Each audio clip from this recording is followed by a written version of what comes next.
m'appelle Christian Rossi, dessinateur réaliste issu de la grande tradition des réalistes des années 60. J'ai eu la chance de rencontrer Joseph Gillin, d'IJG, qui était un peu le mentor de ces grands anciens, Maurice, Will, Franquin et un certain aussi Giraud, Mézières, tout ça.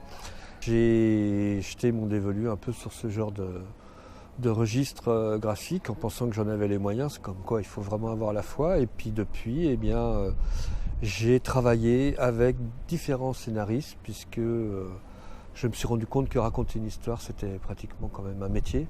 Et je me suis essentiellement concentré à la fois sur la narration, sur le dessin, en laissant aux autres le soin de me faire rêver pour que je puisse incarner les aventures d'un tel ou d'une telle, quoi. Alors le cœur des Amazones, c'est une histoire que m'a proposée une ancienne prof de français, Géraldine Mindy.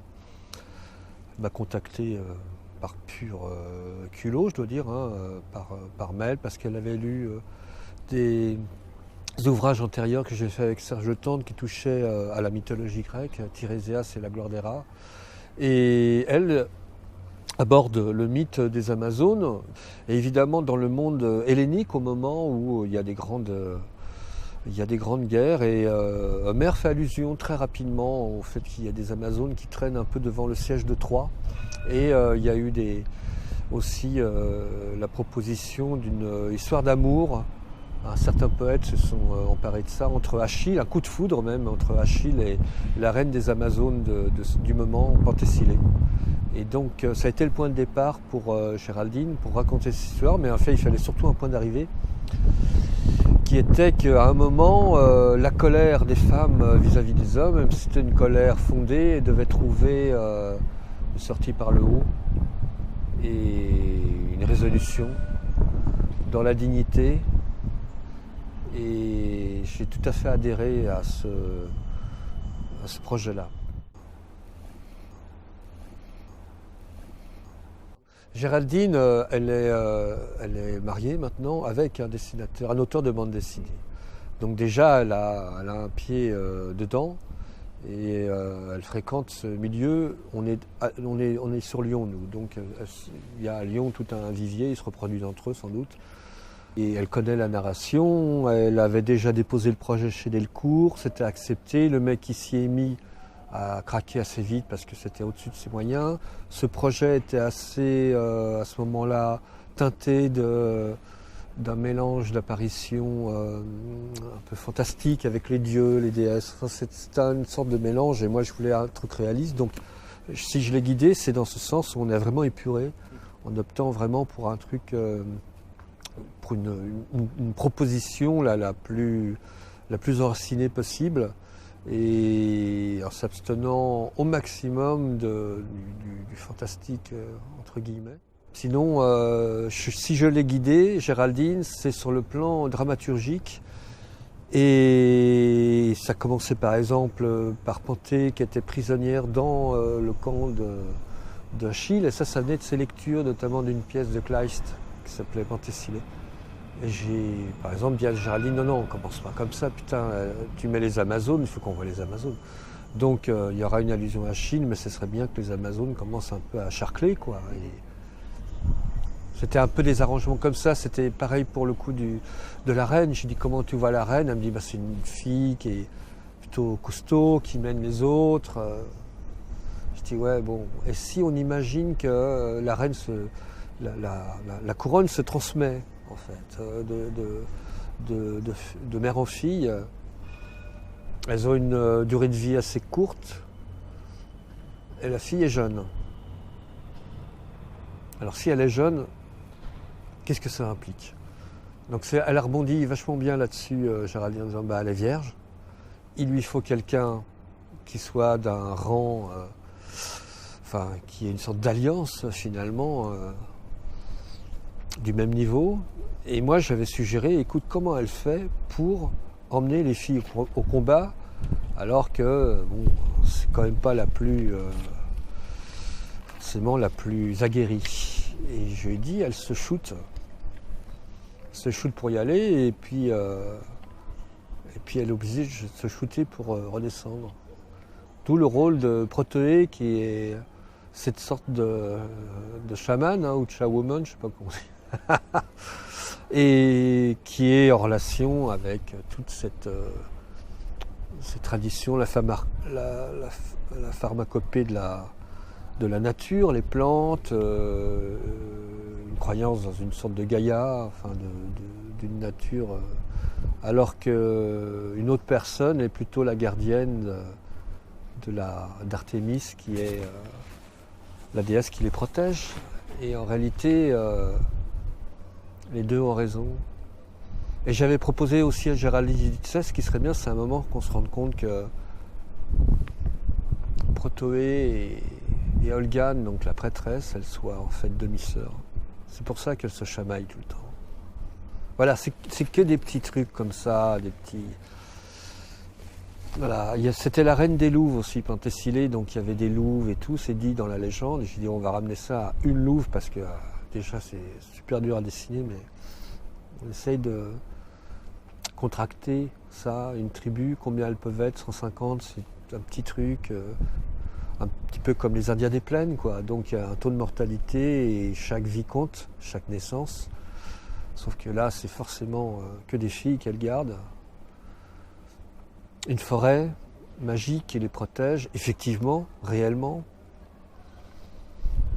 Et les problèmes que pose cette société fermée où elles peuvent vivre encore pendant des générations à écarter les hommes et un peu comme la théorie du genre qu'on nous propose comme ça, à être que des mamans. Voilà. Non, pas du tout depuis le début. Je suis bien emmerdé pour essayer de trouver un registre. Et je sors d'un long récit en couleur directe avec Laurent Frédéric Bollet, il s'appelle Deadline. Et j'ai pas envie de me retaper de la couleur directe parce que je vois vraiment la somme d'erreurs que j'ai pu commettre et ça va être douloureux. Et là, c'est des filles. Alors les filles, on peut rien faire, hein. C'est que du contour. Si on met des hachures, ça va pas le faire. Bon, ça va durcir. Puis j'ai un soir la révélation, car autour de mes 14-15 ans, quand je m'y suis mis en autodidacte, je prenais tout ce qui me tombait sous la main et j'ai rencontré à un moment le Brunois. J'ai fait des illustres au Brunois dans la plus parfaite candeur.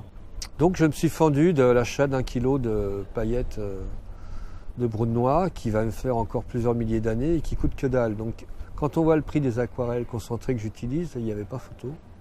Les filles, leur sensualité, la douceur de la peau, l'ombre des feuillages, je ne pouvais pas rester au trait. Il fallait trouver quelque chose, quoi. Voilà. Non, là, ce que j'ai fait dans ces deux ouvrages, c'est une sorte de fenêtre sur une féminité extrêmement parcellaire. Je me suis posé la question avec Géraldine, je dis, est-ce que je vais faire des femmes pas très bien foutues, moches? Géraldine, écoute, j'ai l'impression de faire des filles plutôt belles. Elle me dit, bah ouais, mais enfin, bon, écoute, elles sont en bonne santé. Elles font du cheval, elles vont dans la forêt pour becqueter, enfin, elles sont en forme. Donc elles dégagent une beauté. Il n'y a pas à se poser trop de questions. Et dans la légende, il est dit que les Amazones sont belles et qu'elles se reproduisent avec les plus beaux guerriers. Elles font une sélection. Donc ça donne quand même normalement des prototypes du féminin plutôt. Quant à 13, bon, bah, il fallait que la fille... c'était créé par Vance. Hein. Moi, j'ai pas du tout gardé les traits de cette sorte de personnage pas fréquentable, hein, une sorte de veuve. Et je l'ai tiré vers ce que moi j'aime bien dessiner, c'est ce genre de minois. Et la fille, bah oui, elle est super gaulée puisque c'est la malédiction de la belle fille. Tous les mecs arrivent avec concupiscence et une certaine un sourire aux lèvres, quoi, et une idée derrière la tête. C'est cool, et en même temps, ça ne l'est pas. Mais j'ai pas du tout abordé vraiment la féminité. La féminité, c'est d'abord tous les âges de la vie, et c'est aussi des caractères qui peuvent paraître, où la fille physiquement, elle est particulière. C'est pas du tout un canon, et pourtant elle existe, elle est attachante, elle a une histoire. Je suis pas encore là.